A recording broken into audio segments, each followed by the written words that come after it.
ფსიქოსაგანმანათლებლო შეფასება არის პროცესი, რომლის საფუძველზეც განისაზღვრება მოსწავლის პირის სპეციალური საგანმანათლებლო საჭიროება.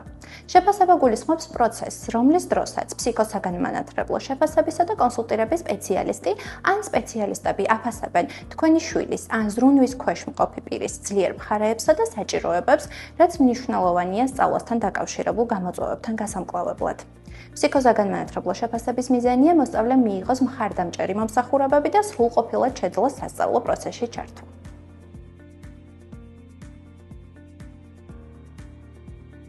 ინკლუზიური და სპეციალური განათლების მხარდამჭერ ცენტრში თქვენს მომართვაზე რეაგირების მიზნით შეფასების სპეციალისტი დაგიკავშირდებათ. წინასწარ შეგითანხმებთ შეფასების დღეს, დროს, ადგილსა და მომსახურების ხანგრძლივობას. შეხვედრისას სპეციალისტი გაგესაუბრებათ ბავშვის შესახებ. შეაფასებს მოსწავლეს პირს სტანდარტიზირებული და აღწერითი ტესტების საშუალებით, შეისწავლის სკოლის გარემოს და შეაგროვებს ინფორმაციას იმ სპეციალისტებისგან, რომლებიც მუშაობენ თქვენ შვილთან ან ზრუნვის ქვეშ მყოფ პირთან სასკოლო თუ არასასკოლო გარემოში. თქვენი მხრივ მნიშვნელოვანია შეფასებელს მიაწოდოთ ყველა საჭირო და მნიშვნელოვანი ინფორმაცია ბავშვის შესახებ.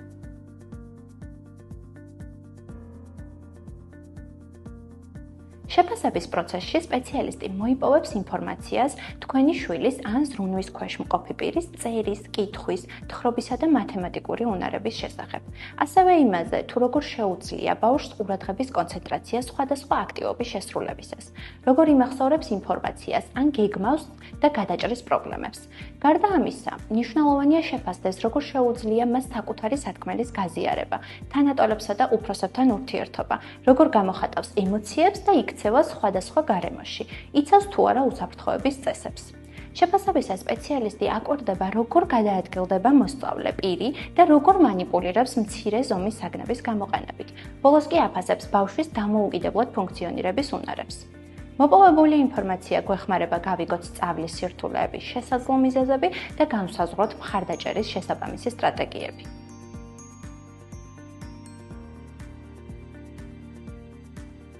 ფსიქოსაგანმანათლებლო შეფასების ხანგრძლივობა ინდივიდუალურია. შეფასება შესაძლოა დასრულდეს ერთ დღეში ან გადანაწილდეს რამდენიმე დღეზე.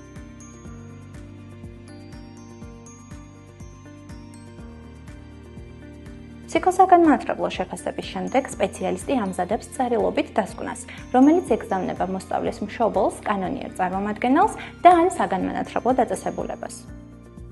რომ შევაჯამოთ, ფსიქოსაგანმანათლებლო შეფასების მიზანია ბავშვის განათლებასთან დაკავშირებული გამოწვევების შეფასება და იმგვარი მხარდაჭერის განსაზღვრა, რომელიც ყველა მოსწავლეს მისცემს წვდომას ხარისხიან განათლებაზე და დაეხმარება შესაძლებლობების გამოვლენასა და თვით რეალიზებაში.